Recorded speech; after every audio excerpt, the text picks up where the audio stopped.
pembebanan fatigue. Itu aja. Dan masih multiple choice juga ya, Pak? Ya, multiple choice. Jadi kuis ini karena nggak bisa dia akses, jadi nanti kita akan ulang. Udah saya buat soalnya, nanti saya tinggal memindahkan ke Google Form. Ya, saya udah curiga kemarin kayaknya saya udah ragu-ragu apa ke Google Form atau EduNext gitu. Sebenarnya kalau multiple choice lebih mudah di Google Form. Ya. Oke, kita sepakat kuisnya kuis 3 ya, tentang materi pembebanan statik dan kegagalan statik dan kegagalan petik. Kita akan adakan hari Kamis jam 1 sampai jam 1 lebih 10, hanya waktunya 10 menit ya. Oke, sebelum saya lanjutkan kuliahnya, barangkali ada yang mau menanyakan dulu beberapa topik atau bahasan yang sudah saya jelaskan minggu-minggu lalu. Silakan, Dek.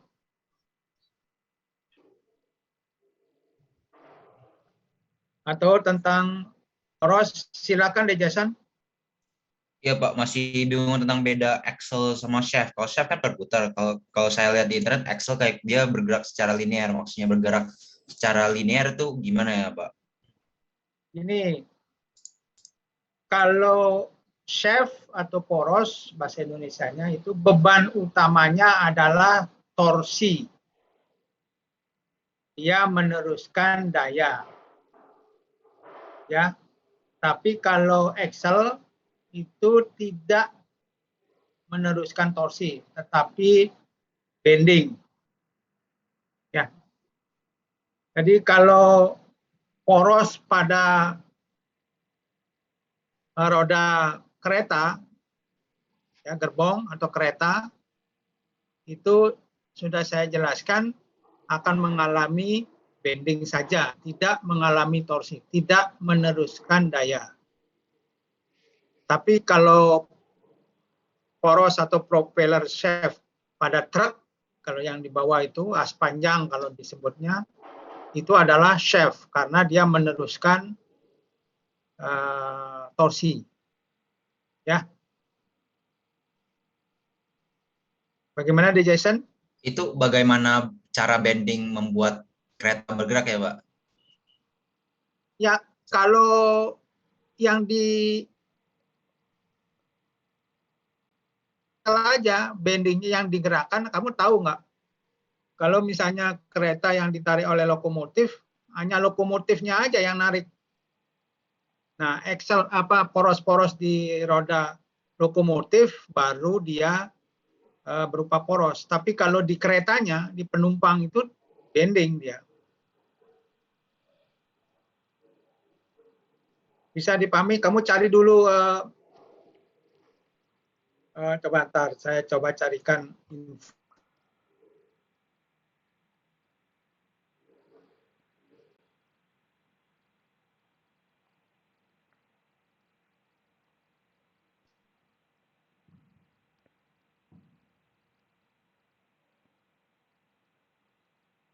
Oh, Excel nggak berputar ya Pak maksudnya? Berputar tapi tidak meneruskan torsi. Ngerti maksud saya?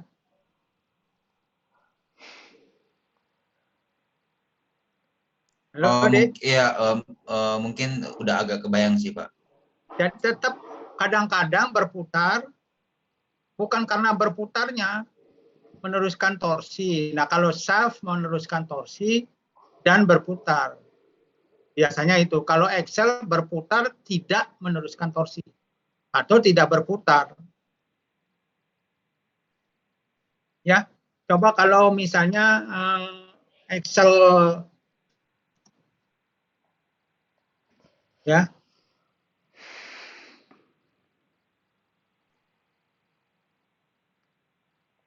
Nah, gini deh gini.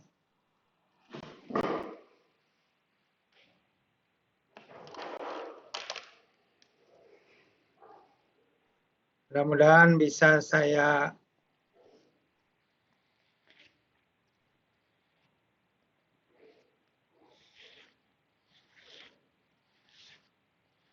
Nah, kamu bisa lihat gambar saya ini.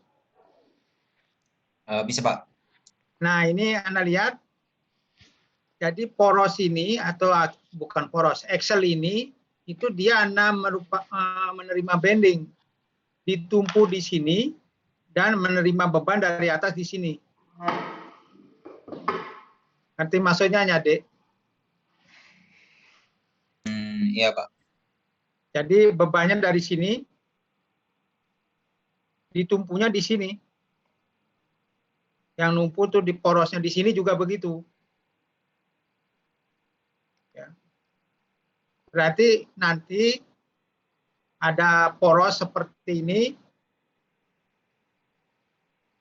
ya. Kemudian ada tumpuan di sini. Sorry.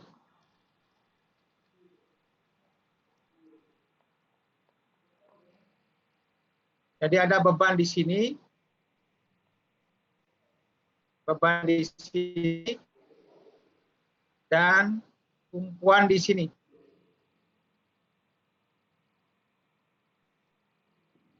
Bayang ada Jason? Iya kebayang Pak. Nah ini kan bending saja ini. Berputar tetapi bending saja. Tidak meneruskan torsi. Ya, coba dicari nanti. Ya. Nah kalau ini lain. Ini ada motor listriknya di sini. Dia akan meneruskan torsi di sini. Ya. Oke, di Jason bisa dipahami? Iya Pak, bisa dipahami Pak. Oke, sip. Ada yang lain?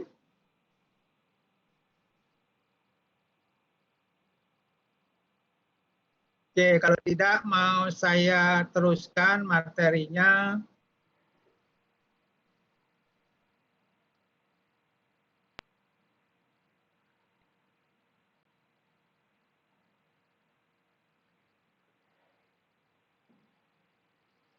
Waktu minggu lalu, hari Kamis sudah sampai di sini ya, Dea?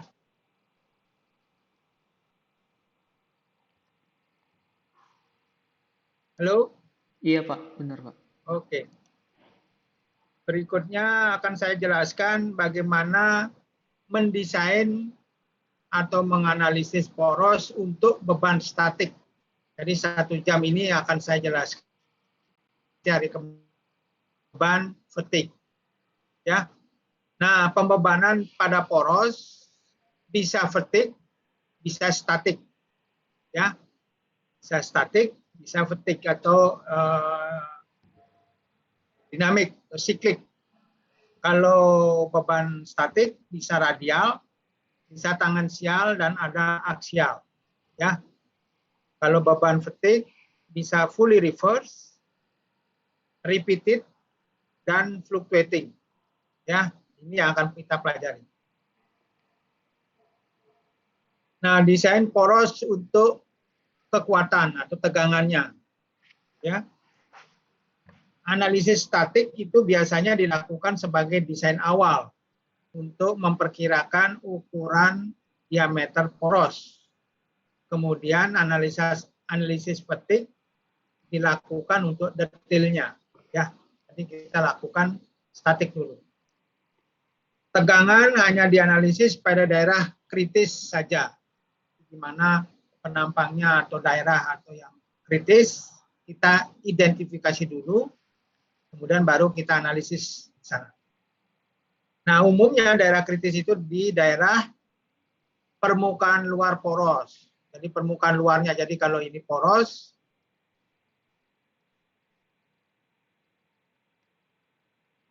jadi kalau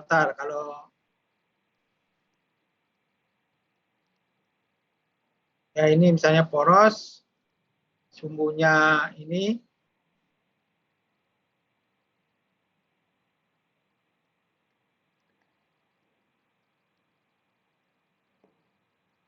ya. Jadi di bagian di sininya, bagian di pinggirnya di sini, ya. Atau pada bagian poros yang memiliki momen lentur. Jadi di mana momen lentur, ya. Anda sudah belajar bagaimana menghitung diagram atau menghitung diagram momen lentur pada poros. Kemudian bagian yang meneruskan torsi, kita lihat. Kemudian bagian poros yang memiliki konsentrasi tegangan. Ya, misalnya ini porosnya yang merah ini, maka kemungkinan yang saya lingkari merah ini bisa merupakan daerah atau penampang kritis dari poros. Karena di sini ada pasak, ada poros bertingkat, ya, yang kemungkinan ada konsentrasi tegangan dan mungkin beban lenturnya atau torsinya paling besar.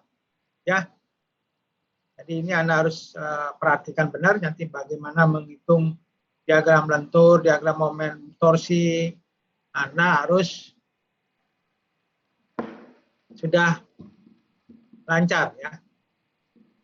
Nah, tegangan-tegangan yang terjadi umumnya penampang poros itu adalah penampang lingkaran ya, umumnya ya.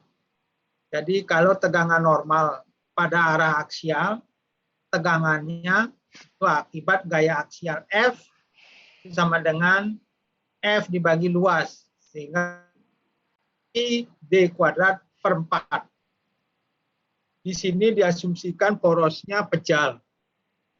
Kalau porosnya berlubang, artinya poros diameternya lingkaran tetapi berlubang di dalamnya, beda lagi menghitung A-nya.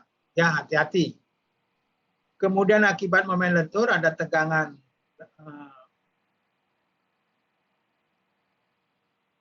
normal akibat momen lentur.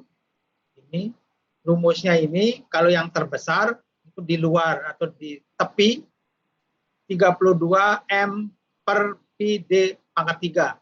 Jadi Anda bisa menelusuri dari mana rumusnya ini. Sebenarnya M E per I, di mana C-nya itu adalah D per 2, I-nya adalah Pi D pangkat 4 per per 64. Ya, kita lihat lagi. Nah, tegangan gesernya kalau mengalami beban torsi sama dengan ini. Ya, sekali lagi, D ini adalah diameter poros. Diasumsikan pejal. Ya. Jadi mau gayanya nggak ada gaya aksial, misalnya di sini ke arah ini ada, kemudian momen lentur, kemudian momen torsi. Ya. Nah, beban bending dan torsi, kalau porosnya mengalami bending dan torsi saja, maka diameter minimum porosnya dengan menggunakan kriteria energi distorsi, maka ini rumusnya. Ya. Jadi kalau Anda mau menelusuri, bisa silakan dibuka buku referensinya. Ini menghitung diameternya, kalau menganalisis safety factor-nya ini. Di mana SY itu adalah kekuatan yield atau kekuatan luluh dari material yang digunakan. M dan T itu adalah momen lentur pada penampang yang dianalisis. T itu adalah momen torsinya. Ya. Kalau menggunakan kriteria tegangan geser, ini rumusnya. Ya. D-nya bisa dihitung, safety factor-nya juga bisa dihitung. Ya. Oke. Nah, kalau ada bending, torsi, dan aksial, ada tambahan ini. Ya, kalau misalnya Anda mempunyai beban bending, torsi, dan aksial, ya mempunyai komponen ke arah aksial. Ya, ini rumus untuk energi distorsi. Kalau mau menghitung D-nya, Anda bisa hitung dari sini. SY-nya diketahui, persamaannya ini sama dengan. Ya, Anda bisa menghitung D-nya atau menghitung NS-nya. Ya. Demikian juga untuk beban yang bending, torsi, dan aksial, tetapi kriteria kegagalannya kita gunakan tegangan geser. Ini. Ya. Jadi Kalau Anda sudah memahami betul teori kegagalan statik, ya, Anda akan bisa memahami rumus-rumus ini. Ya, poros diasumsikan di sini adalah dibuat dari material yang ulet sehingga energi distorsi dan tegangan geser ya digunakan. Nah, analisis prosedur untuk menganalisis diameter poros atau poros akibat beban statik. Jadi pertama, Anda harus membuat diagram benda bebas dari poros tersebut. Ya, saya ulang saja. Membuat diagram benda bebas harusnya Anda sudah paham betul. Ya, diagram dari benda dalam hal ini poros yang dibebaskan dari semua tumpuan sekelilingnya. Ya, setelah dibuat diagram benda bebasnya, Anda bisa menghitung reaksi gaya-gaya reaksi tumpuannya di semua tumpuan yang ada. Ya. Ketiga, buatlah diagram torsi dari poros tersebut. Bagian mana yang mengalami torsi. Oke. Kemudian buat diagram momen lentur. Ya, momen lentur akan ada dua bidang di sini, bidang vertikal dan bidang horizontal. Ya. Kemudian menghitung beban diagram momen lentur totalnya.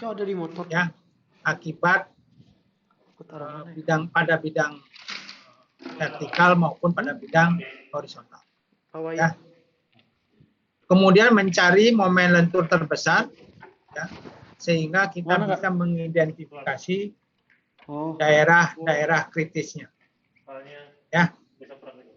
Kemudian Anda menentukan diameter atau faktor keamanan. Ya, tolong diingat-ingat 6 langkah-langkah yang digunakan untuk menganalisis poros akibat beban statik. Ya.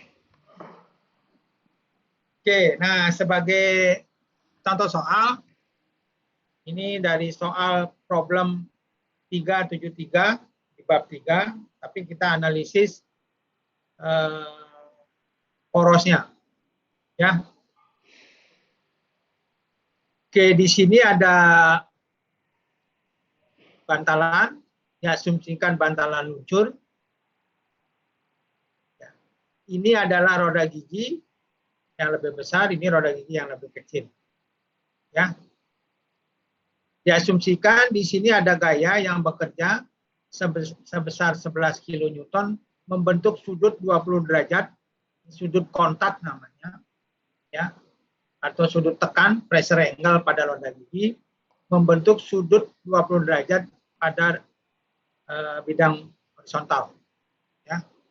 Sebaliknya, roda gigi kecil, ya, FB yang kita harus hitung, berapa FB, dan ini membentuk sudut 25 derajat. Ya. Porosnya, diameternya 50 mili, karena diameternya sudah diketahui, berarti kita menganalisis faktor keamanannya, aman atau tidak. Tapi kalau misalnya diameternya harus dihitung, diminta menghitung diameter poros, maka Anda harus menentukan materialnya, ya, bebannya sama, kemudian safety factor-nya Anda asumsikan berapa, 1,5 atau 2. Ya. Oke, dari sini sebuah poros OC digunakan untuk melumpur roda gigi A dan roda gigi B, mendapatkan besar gaya kontak, ini 11 Newton. Ya. Asumsikan bantalan O dan bantalan C itu adalah bantalan luncur. Apa itu bantalan luncur? Nanti kita akan pelajari sebagai aksesoris poros. Ya. Kemudian Anda diminta gambar diagram torsi dan momen lentur dari poros ini. Yang kedua, tentukan faktor keamanan terkecil dari poros jika materialnya diketahui memiliki kekuatan yield 400 megapascal. Oke, sampai di sini dulu. Saya akan bertanya ke beberapa. Kira-kira bagian poros dari mana ke mana akan mengalami torsi. Oke, Jason?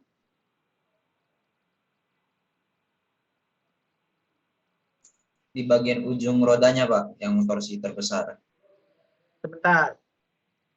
Dari porosnya kan O, A, B, C. Bagian mana saja yang akan menerima torsi?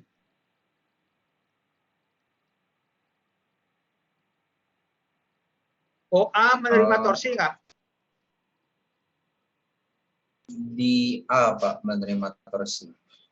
Nggak. Panjang poros dari O ke A mengalami beban torsi nggak? Ya, Tidak ya, Pak? Halo? Jawabannya tidak, bukan, Pak? Jawabannya O dan A dari sini ke sini tidak mengalami torsi. Dari A ke B Mengalami, Pak. Iya, Pak. mengalami torsi. Bagus, Dani. Dari B ke C Tidak ada, Pak. tidak ada. Nah, kalau momen lenturnya, Anda bisa kan menggambarkan diagram lentur, diagram momen lentur pada bidang X, XY, dan XZ. Pada bidang vertikal dan bidang horizontal. Ya. Nah, kita cari diagram benda bebasnya dulu.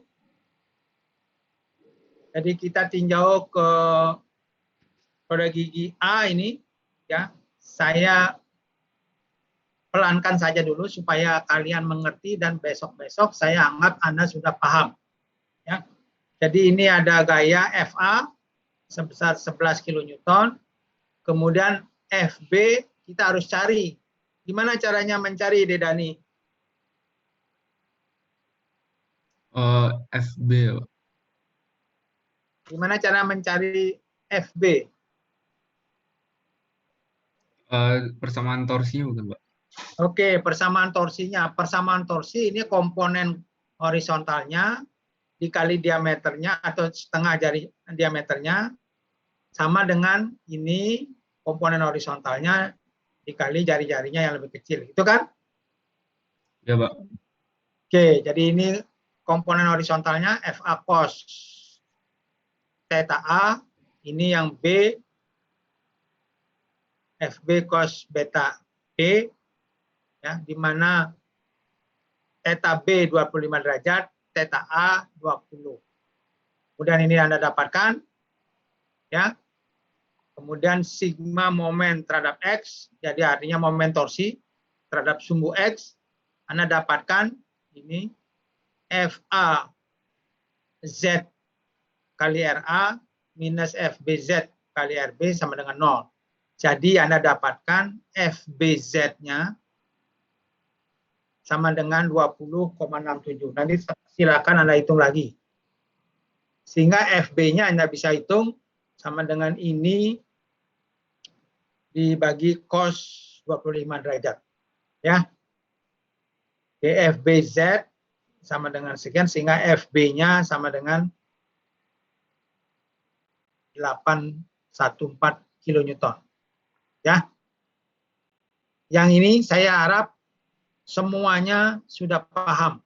Ya.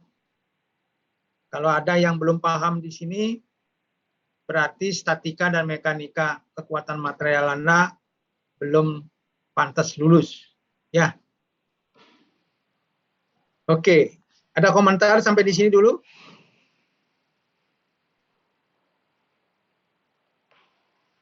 Oke, good.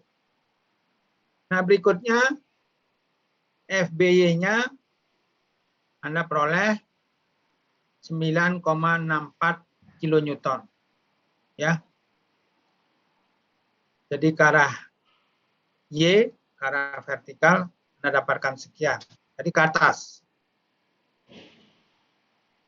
Oke. FBY berarti ke bawah dong. Ya. Ini harusnya minus. Ya. Oke, nah dengan diketahuinya reaksi tumpuan dan gaya-gaya yang bekerja pada roda gigi, kemudian saya analisis pada bidang vertikal, X, Y, jadi bidang ini. Ini, sini, ya. Kemudian Anda hitung berapa OY, berapa CY. Ya. Di sini Y-nya ke bawah, ini juga ke bawah. Ya. Di sini ke bawah, di sini juga ke bawah. Anda sudah hitung tadi. Ya, bagaimana menghitung berapa OY, berapa CY? Harusnya Anda sudah paham. Saya buat cepat saja, ya. Sigma F arah Y sama dengan 0, kemudian sigma momen O pada terhadap Z, di momen ke arah Z, CY-nya 8,32 kN, silakan nanti dicek lagi. OY saya dapatkan 5,08 kN. Ya. Sorry. CY-nya dapat sekian, OY udah. Ya. Sehingga nah sekarang pada bidang horizontal, pada bidang X, Z, lakukan hal yang sama. Anda dapatkan ini, ya, beban yang bekerja pada roda gigi, dan kemudian Anda dapatkan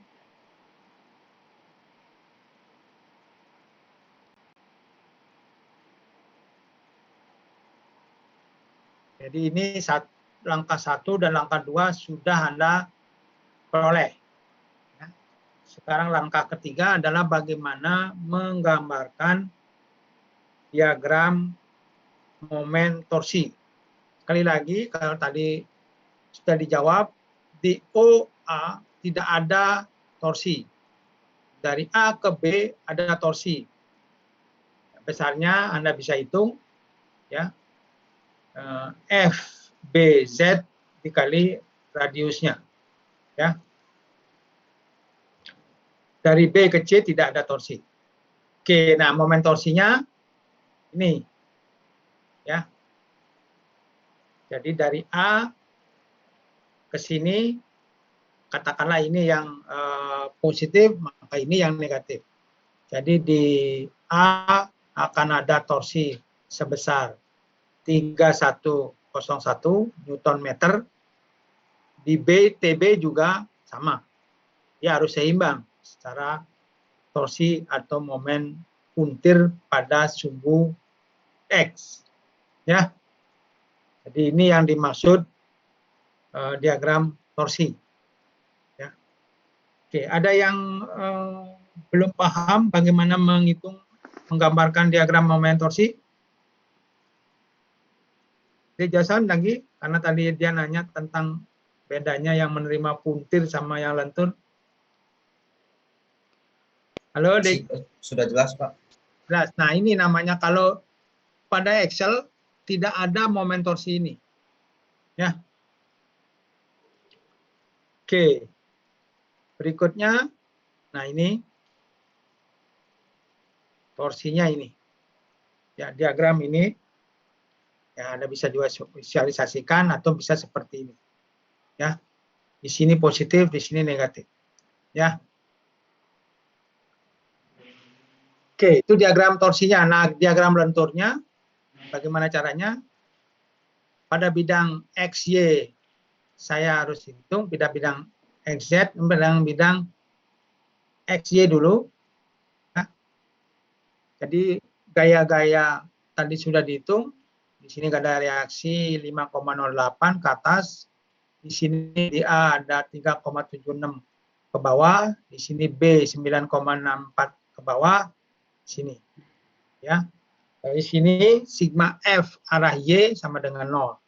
Jadi ini OY ditambah CY sama dengan FA ke arah Y ditambah FB ke arah Y. Ya. Kemudian dari sini Anda bisa gambarkan diagram momen lenturnya. Ya.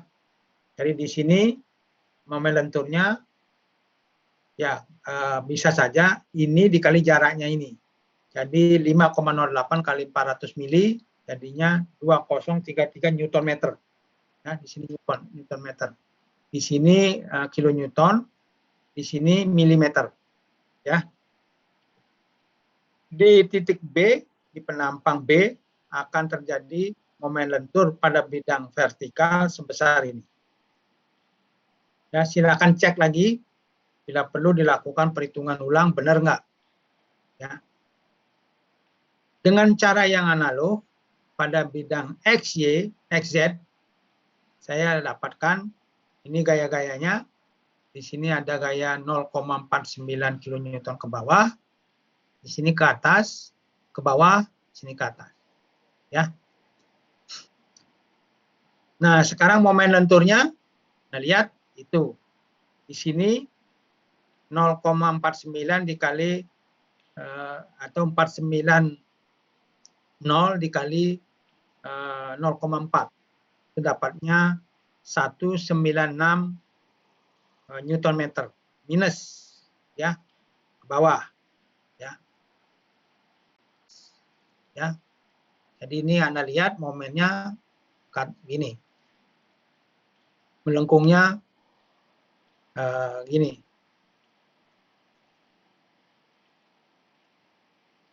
Gitu.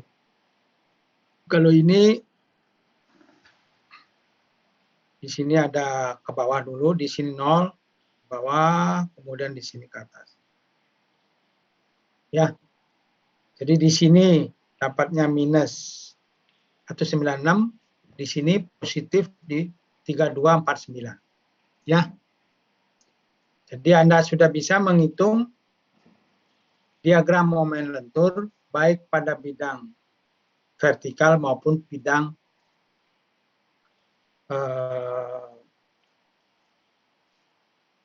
horizontal. Ya, sampai di sini, di Jason masih bisa diikuti, yang lain juga. Halo? Masih bisa, Pak. Oke. Nah, dari sini kita mencari momen lentur maksimum. Berarti saya jumlahkan secara vektor di titik B dan di titik B di sini. Jadi momen lentur maksimumnya di sini kuadrat ditambah ini di kuadrat diakarkan. Ya. Jadi di B akan terjadi momen lentur sebesar 4097. Di titik B juga terjadi momen torsi 101 Newton meter. Ya. Jadi ini ada 3101 ya. Oke, nah kalau sudah mendapatkan momen lentur dan momen torsinya, kita, nah karena di sini diameter poros sudah diketahui, ya, maka kita akan menghitung safety factor-nya. Nah, proses menganalisis safety factor ini disebut menganalisis kekuatan poros, bukan mendesain poros. Ya, saya lanjutkan. Saya dapat momen lentur 4097, momen torsi 3101. Anda lihat SY-nya 400 megapascal, diameter poros 50 mili, ya, atau 0,05 meter. Kemudian kalau menggunakan energi distorsi, ya, NS-nya, ini rumusnya, Anda lihat lagi, Anda dapatkan NS-nya 1. Ya, Anda cek lagi. Kemudian kalau menggunakan energi tegangan geser maksimum, maka akan dapatkan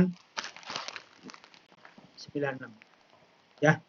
Jadi di sini bisa dilihat lagi bagaimana teori tegangan geser maksimum itu lebih konservatif terhadap energi kriteria kegagalan menurut energi distorsi. Ya, kalau di sini teori tegangan geser mengasumsikan dia sudah gagal, di energi distorsi Tidak. Ya, plus 1 ini sebenarnya ya boleh dikatakan gagal juga lah, karena ini dekat mirip. Ya, tapi selalu tegangan geser maksimum akan memberikan safety factor yang lebih kecil. Ya, dan ini boleh dikatakan aman lah tanda petik, tapi kalau ini tidak aman. Oke, sampai di sini dulu. Timothy, Aaron. Ada yang ingin ditanyakan atau yang dikomentari?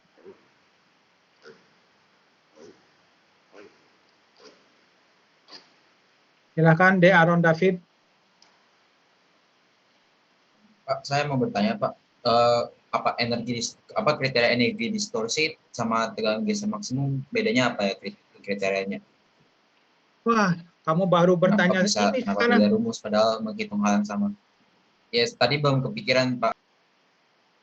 Anda harus teori tegangan geser maksimum rumusnya beda. Sudah kita pelajari pada saat mempelajari teori kegagalan beban statis. Ya. Halo?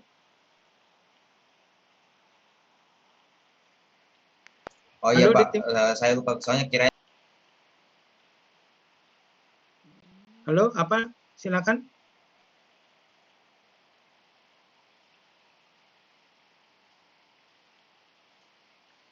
Halo, Timothy. Saya aman sih. Halo. Waduh. Pak, kedengeran kok, Pak.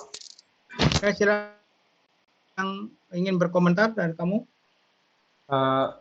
Jadi saya mau memastikan aja, jadi yang kriteria tegangan geser maksimum itu lebih konservatif ya, Pak?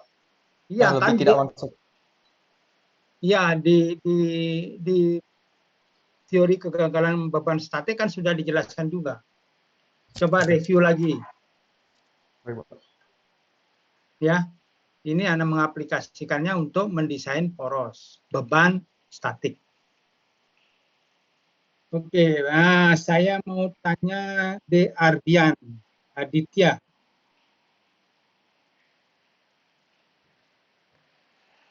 Halo, Ardian, bisa mendengar saya?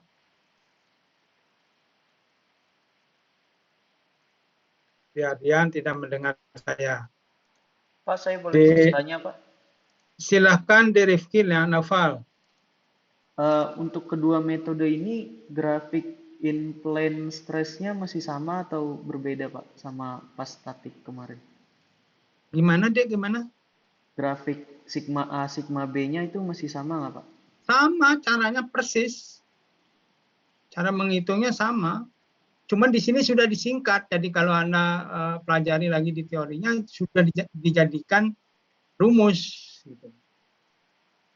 Caranya sama, persis. Oh, baik, Pak. Nanti saya coba lihat lagi deh. Makasih ya, Pak. Ya, karena ini nih. Karena tadi udah di teori. Nah, ini. Kalau beban energi, kriteria energi distorsi yang digunakan, ini menghitung D.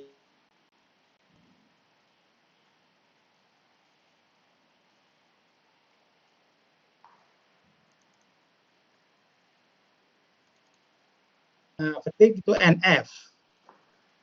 Kalau untuk teori tegangan geser, ini perhitungan. Ini perhitungan NS-nya. Ya, Naval ya? Iya, Pak. Nah, bagaimana menurunkan ini? Bisa Anda coba turunkan atau lihat di sigling atau diturunkan atau di secara detail.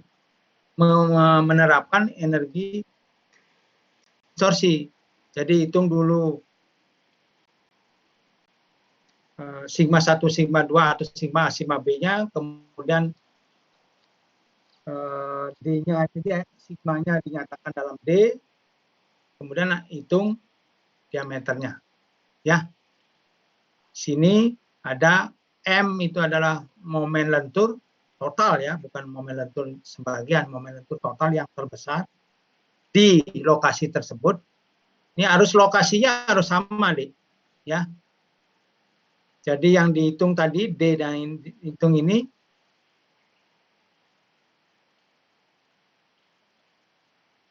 perhitungan ini adalah di titik B. Ya, artinya di titik B. Karena titik B yang tegangan lenturnya maksimum dan ada tegangan akibat torsi. Ya.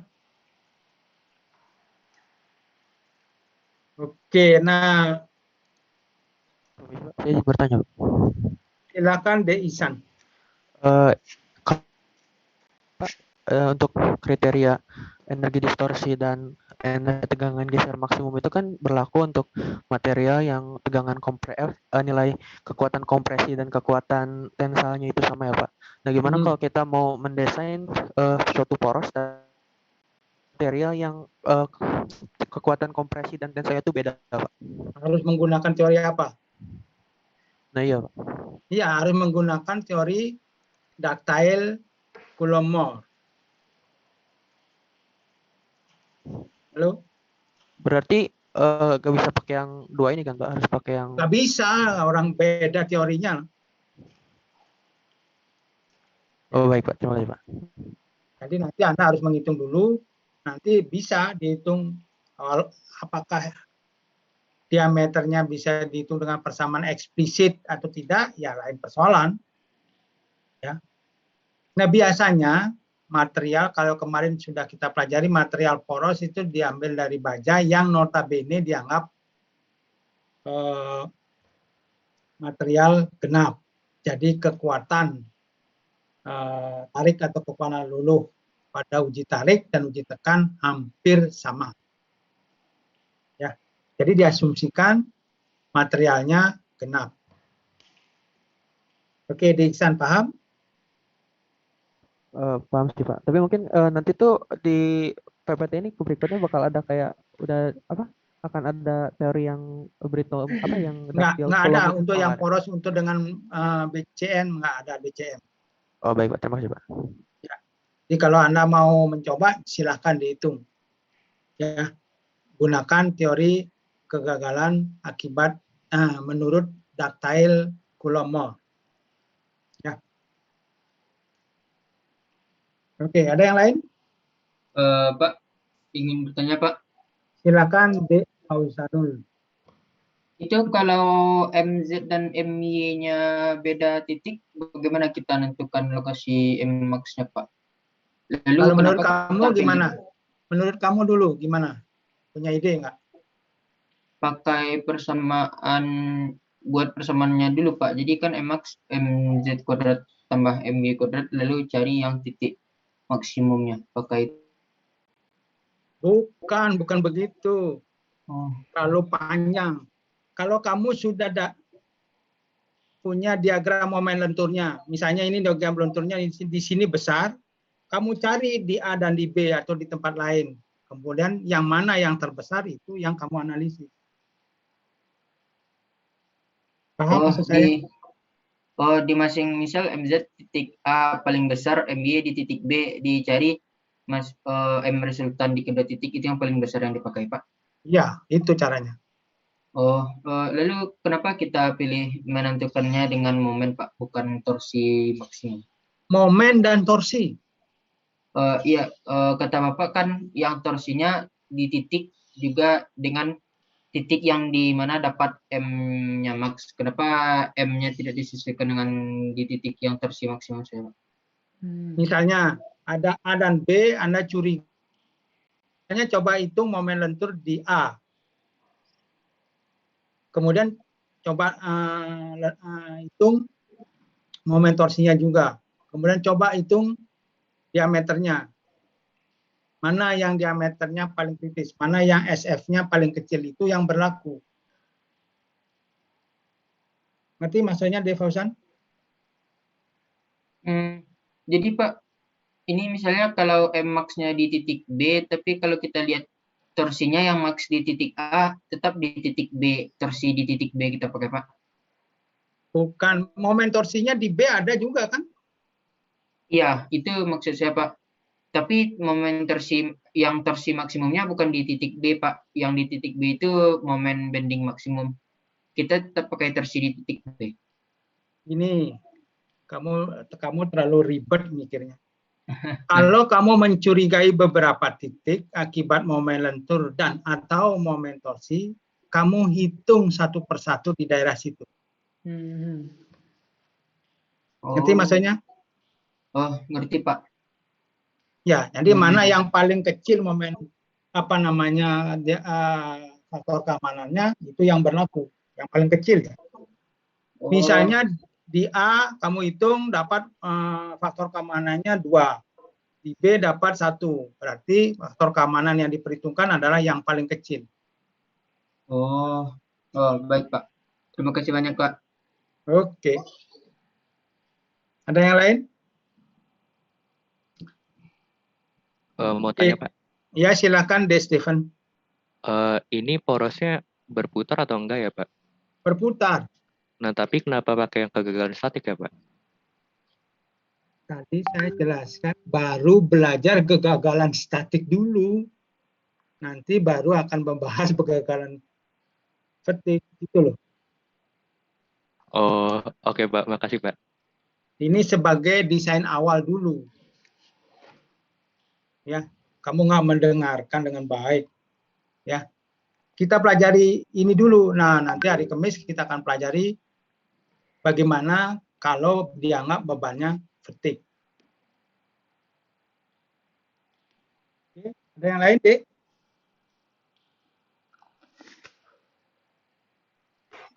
Mau tanya Pak, Silakan.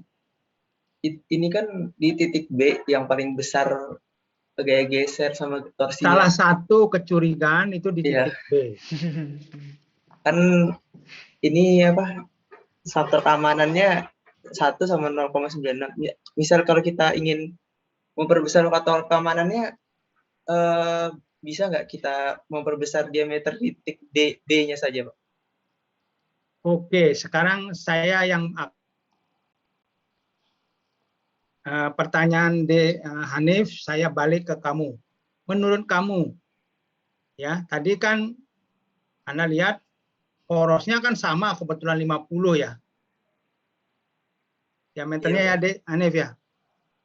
Pertanyaan pertanyaan kamu saya balik tanya begini. Caranya supaya poros ini aman. Safety factor-nya lebih besar dari 1. Gimana caranya? Tadi saya mikirnya di B-nya diperbesar diameternya, titik B. Bisa diperbesar. Jadi di sini diameternya mungkin 70 atau 80 atau 60, kan poros bertingkat nanti jadinya. Oh, itu bisa ya, Pak? Cuma di titik B-nya aja berarti? Bisa, kenapa enggak?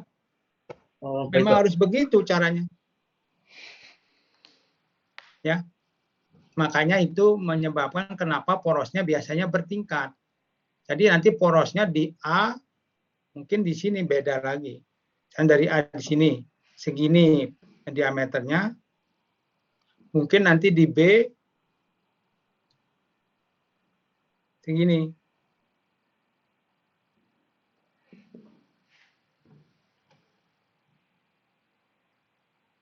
Ngerti maksudnya, Dek? Anis? Oh, jadi di AB aja yang besar ya, Pak? Lebih besar diameternya. Iya, logikanya kan begitu. Gimana lagi caranya? Kenapa saya tidak perbesar sampai seluruhnya?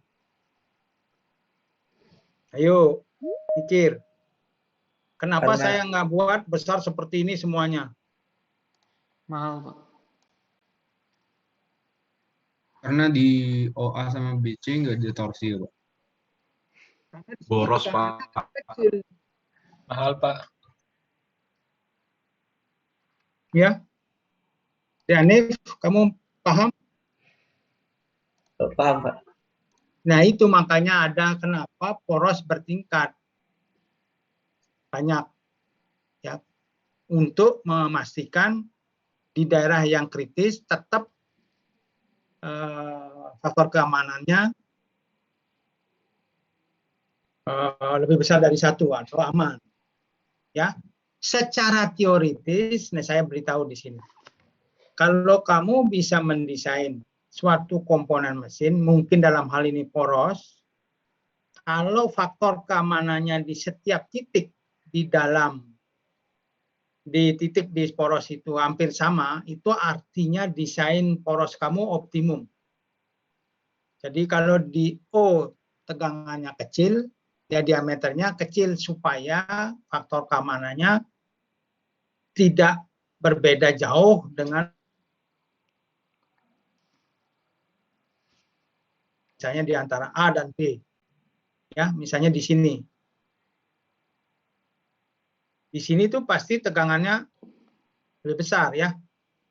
Jadi antara A dan B mungkin porosnya harus lebih besar dibandingkan dengan OA dan BC. Ya. Ayo Devawas, ada yang ingin dikomentari?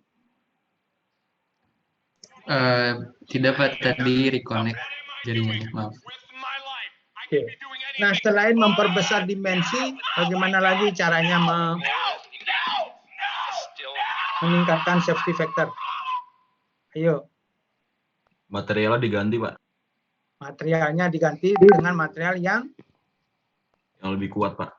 Ya. Nah, sekarang pertanyaannya adalah mana yang akan Anda pilih? Materialnya akan diganti atau dimensinya? Sesuai kebutuhan, Pak. Nah, kalau dalam hal ini,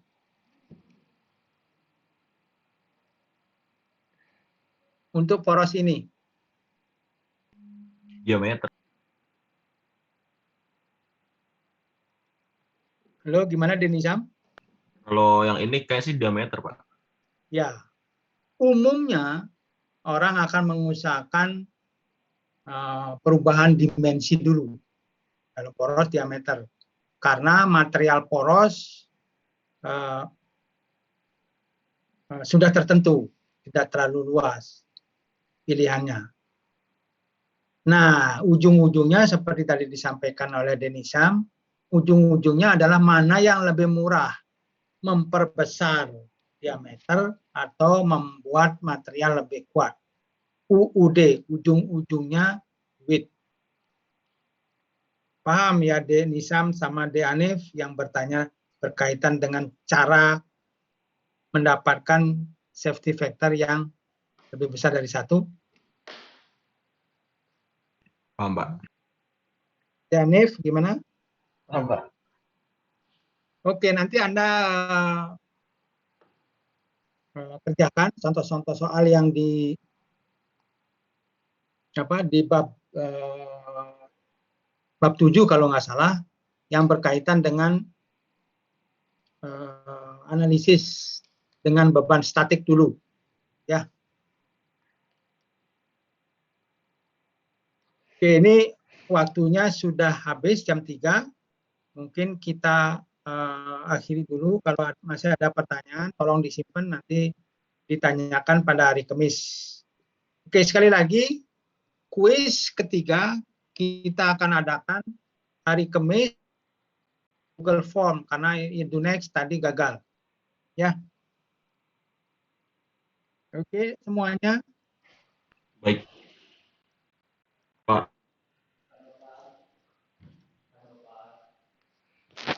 Baik, kalau memang tidak ada komentar, saya akhiri kuliah siang hari ini. Selamat siang semuanya. Iya. Terima kasih. Terima kasih, Pak. Aku juga ntar malam mau swab Terima kayaknya. kasih Pak. Terima kasih, Pak. Terima kasih, Pak. Katanya bisa. Ngantrinya paling. Coba ngajak Paris ya, soalnya Paris. Iya.